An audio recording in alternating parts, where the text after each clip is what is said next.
My name is Sarah Hayes. On March 3rd, 2011, I was diagnosed with stage 2B ductal carcinoma, also known as the most common form of breast cancer. I was 37 years old. It all started when I was in the shower one night and I found a lump. I wasn't doing an exam. I never did those.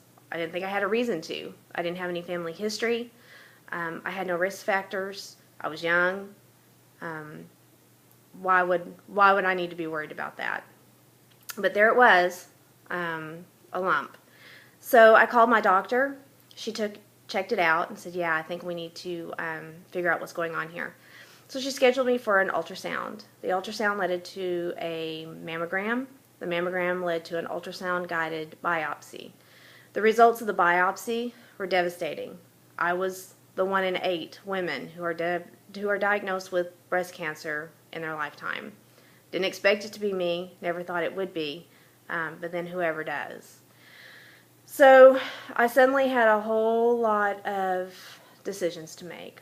The next week was a flurry of doctor's appointments and tests. Monday I saw the general surgeon. She basically laid out what my options were. Tuesday I had an MRI. Wednesday I saw an oncologist. Thursday I saw a radiation oncologist. I didn't even realize there was more than one kind. Thursday I had a PET scan.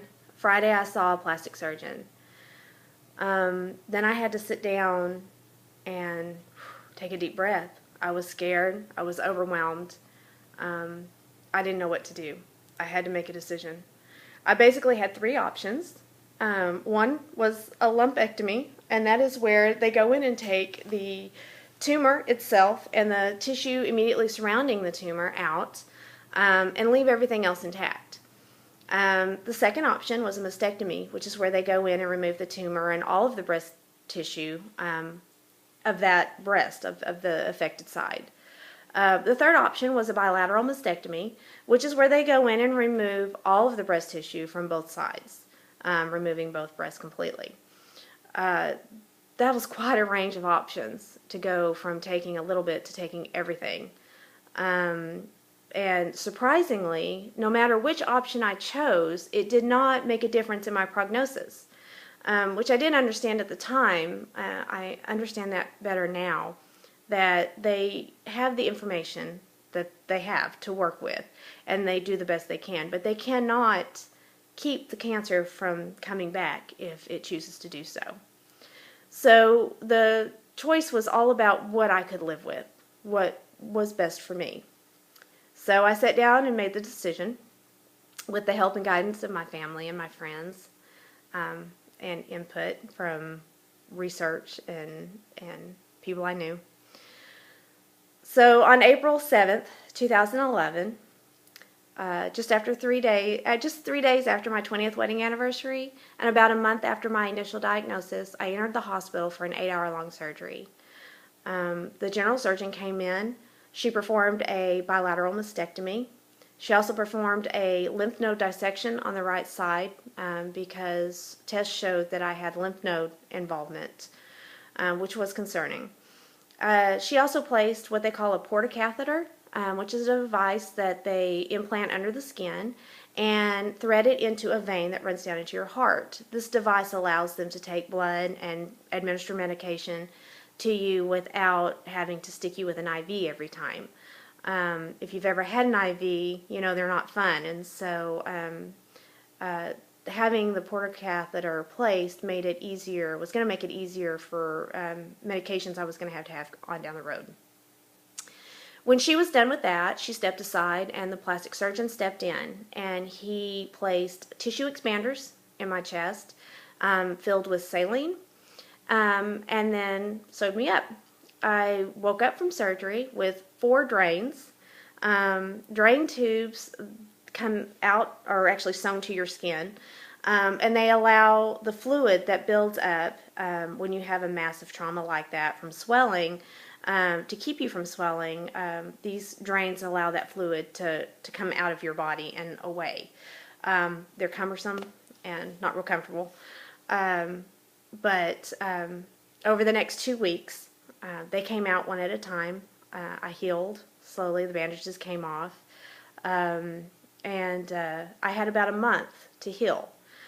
I also came out of that surgery not being able to use my arms. If you consider all of your muscles up here in your chest and how much you use your arms, I had to be very careful because I wanted to heal correctly, and we didn't want to cause any more trauma. So if you put your arms like this and try to walk around and do something for a little while, try to sit down, try to stand up. Better yet, try to go from a laying position in your bed to standing up without using your hands at all, or your arms. Even using my arms to talk, which is what I do a lot, I couldn't do. I had to be extremely careful. So over the next month, I healed. Right about a month after my surgery, I started chemotherapy. They put me on a triple cocktail called TAC or TAC. It's a very strong regimen of chemotherapy, so strong that they don't usually administer it to people over the age of 40. I had one dose every 3 weeks for 4 months. 2 weeks in to my first treatment, all of my hair fell out. That was pretty devastating for me. You would think after everything that had happened at that point and all that I had lost that wasn't coming back, the hair was going to grow back in, but it was just one more thing. So that was difficult, as it is for a lot of people. Other than that, the chemo went well. I tolerated it well. I didn't get sick. I did get tired. With each treatment, the fatigue is cumulative, so you get tired this time. The next time, it's a little bit worse, and the next time, it's a little bit worse than that. So there were days where I didn't have the energy to actually pull myself out of the bed. I didn't even have the energy to open my eyes. Just tracking movement across the room was more energy than what my body had. So we had family that came and stayed to help us with the girls. There were months at a time that I couldn't even walk up the stairs in my own house. So that went on for 4 months. I completed my chemotherapy in August of 2011. I was given just about a month to heal from that, and then I started radiation. They radiated the right side of my chest, which is where the tumor was. I had 33 treatments over 6 weeks. So I basically had radiation treatment every day for 5 days a week, every week for as long as it took, to about 6 weeks to get through that. I was scared of radiation. I was actually more scared of the radiation than I was the chemo. You hear horror stories about what these treatments can do to your body and do to your skin. Radiation wasn't something that was going to change. Once the radiation was done, the changes it created in my body were not going to change. That was the way they were going to be for life, and so it was scary. Luckily for me, my body held it, tolerated it very well, just like it did the chemotherapy. And I was able to complete treatment of radiation on Halloween of that year. I stepped out into the lobby and rang the bell saying I had completed my treatment. And that was pretty cool. So then I was able to heal and rest. In February of 2012, the plastic surgeon took me back into surgery and removed the tissue expanders and put my breast implants in. That was a wonderful day. The tissue expanders were uncomfortable. They made it so I had to sleep on my back. I couldn't sleep on my sides or my stomach. It made it difficult to do certain things and move around. It was like I basically had a really hard plastic tray in my chest is what it felt like. So for that to be removed and regular implants to be put in was instantly better. So I healed from that, and then I've had several cosmetic surgeries since then, including some skin grafting and some tattooing. But overall, I have healed very well. I still have yearly scans to check to make sure all is all right. And I usually have those done in December, where I go in and have a CT scan, and they just check to see if what's going on. December of 2013, I had my annual CT scan, and unfortunately all was not well. It's a funny thing about breast cancer. It likes to jump around in your body, and since it couldn't jump to other breast tissue, it decided to take a trip. So I found out that I had a tumor growing in the iliac bone of my hip area, as well as several spots in my liver. So even though these spots have come up in my liver, it's not liver cancer. It's actually breast cancer that has moved into the liver, and so they still have to treat it as breast cancer. Interesting. So I just finished a 15-day treatment of radiation for the tumor in my hip. So we're hoping that that significantly reduced, if not completely eradicated that. I am also on a fairly new chemo pill called Xloda that is directed, it's targeting the spots in my liver. I'm tolerating it very well, and I probably will not lose my hair this time, which makes me happy, although I'm a lot less attached to my hair now than I was the first time around.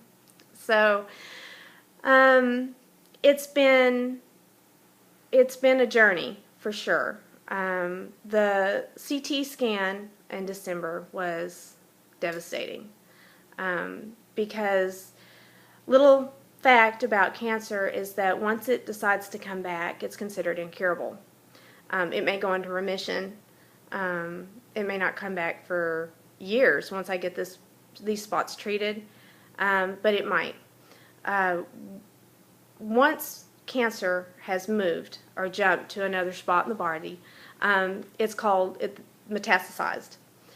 Once my breast cancer metastasized and moved to another part of my body, I immediately was moved to a stage 4.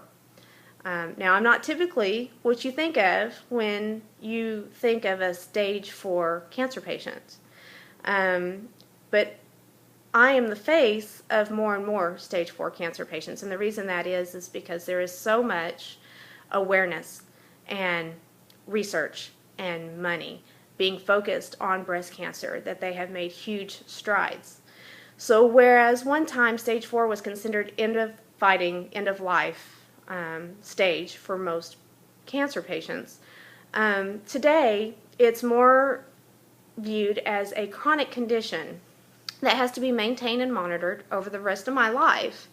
But it's a chronic condition not unlike diabetes. Could it kill me? Sure. Will it? Who knows? We don't know. What we do know is that I'm healthy, other than the cancer. I have no symptoms, and so I'm doing well.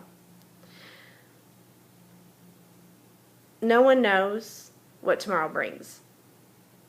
We all have a date out there in the future. That's our date to leave this earth. I've just been forced to look a little bit more closely at it than most people. Since all this began, my life has changed in so many ways. Would I want to go through it all again? No. Would I? Yeah. I've learned so much about myself and those around me. Before all of this, I had a few close friends, lots of acquaintances, neighbors I occasionally talked to or waved at, coworkers. But now I have an amazing support system of friends and family. People show up at my door with dinner for my family. They offer to drive me to appointments, watch my kiddos, or even take off work and help me any way that they can. I have complete strangers that lift me and my family up in prayer and send me notes and cards of encouragement. Another cancer patient once told me that cancer was a beautiful gift wrapped in an ugly package. She was right. This journey, while difficult at times, has opened my eyes to all of the amazing people in my life. People I would not have known or become close to without the events of the last few years. I refuse to allow my diagnosis to define who I am, but it has allowed me to see who I can be, and for that, I'm grateful. Thank you.